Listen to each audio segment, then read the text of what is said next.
All right, let's break it down. The rapture. Everyone's talking about it, but what exactly is it? You've probably heard people mention it, right?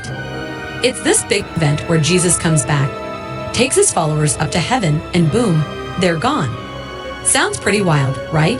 But here's the million-dollar question. When does this happen? Well, that's where things get a little tricky.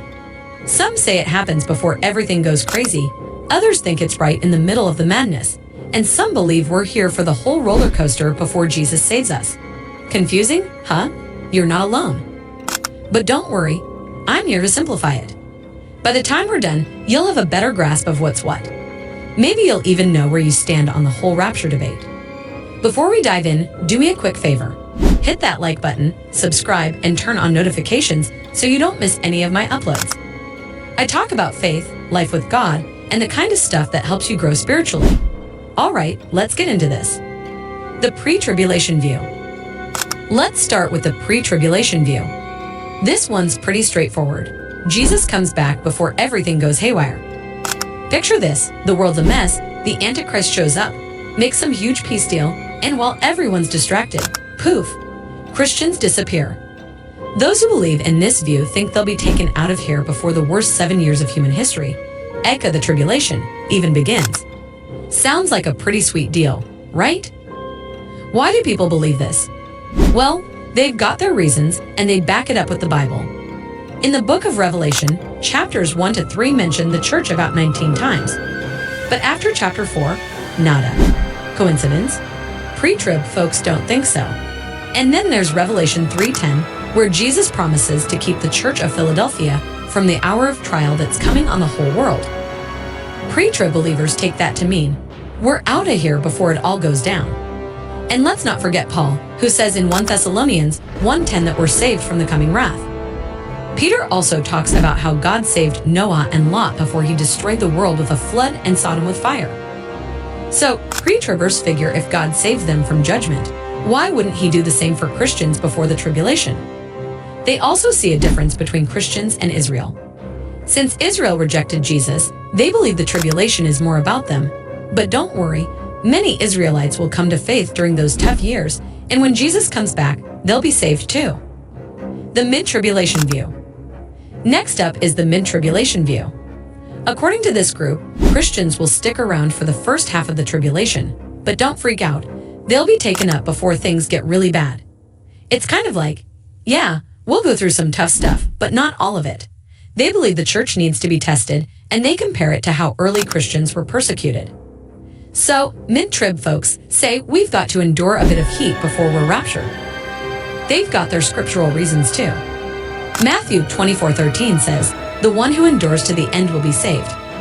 Mid-tribbers think this shows that Christians are supposed to face some challenges before the rapture. And when Jesus mentions the abomination of desolation in Matthew 24:15, mid-trib believers think Christians will still be around to see it. Then there's Revelation 11, which talks about 2 witnesses who prophesy for 3.5 years before they're killed and taken up to heaven. Mid-tribbers think this is when the rapture happens for all Christians too, not just the 2 witnesses. But hang on, doesn't Revelation 11 only mention the 2 witnesses being taken up? Mid-tribbers interpret this symbolically. They believe the 2 witnesses represent the faithful church as a whole. The post-tribulation view. Now let's talk about the post-tribulation view. These folks are in it for the long haul. According to them, Christians will go through the entire tribulation. Yep, all 7 years of chaos, suffering, and the Antichrist running wild. But post-tribbers believe God will give them the strength to endure it. For them, the rapture happens at the same time as Jesus' second coming, right at the end of the tribulation. So after everything's said and done, Jesus shows up, Christians are taken up, and then we return to rule with him on earth. They point to verses like Revelation 13:10, which talks about the need for patient endurance. Post-tribbers think this shows Christians are meant to go through the tribulation, not escape it. Plus, in Matthew 24:29-31, Jesus says he'll return after the tribulation, so they figure the rapture can't happen until everything's over. So, what do I believe? Now that you've heard all the viewpoints, you might be wondering where I stand. After looking into it, reading the Bible, and praying about it, I personally lean toward the pre-tribulation view. I believe that when the Antichrist is revealed, Christians will be taken up to heaven before the tribulation begins. Why? Romans 8:1 says there's no condemnation for those in Christ, and I don't think we'll experience God's wrath during those 7 crazy years. Instead, I believe we'll be with Jesus in heaven while the world goes through the hardest time it's ever seen. But hey, I get why some people lean toward mid-trib or post-trib. It's not an easy topic, and there are valid points for each view. The most important thing, living for Jesus right now. Whether the rapture happens before, during, or after the tribulation, we've got to be ready. Be ready, always. Here's the bottom line. None of us know for sure when the rapture will happen. But one thing we do know, Jesus is coming back. And when he does, it's going to be epic. Whether you're pre-trib, mid-trib, or post-trib, the message is clear. Be ready, every single day. Jesus said he'd come like a thief in the night. 1 Thessalonians 5:2, which means it's going to happen when we least expect it. So while we're here, let's stay focused on him. Live out your faith, share his love, and keep your heart ready for that moment when we're taken up to heaven. Whether it's before, during, or after the tribulation. And let's be real, this world, it's temporary. What's coming next, eternity with God, that's what really matters. Don't get too caught up in the craziness down here. Keep your eyes on what's eternal.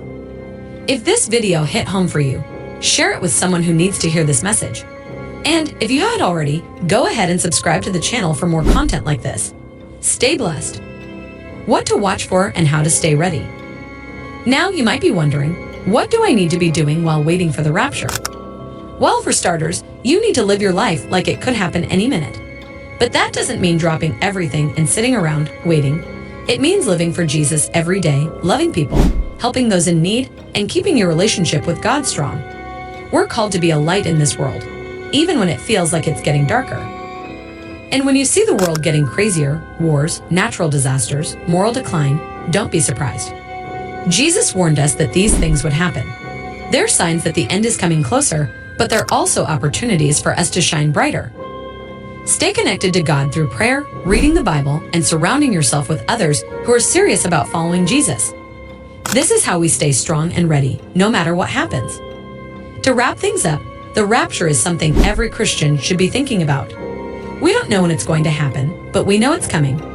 Whether you're pre-trib, mid-trib, or post-trib, the key takeaway is the same: be ready for Jesus' return.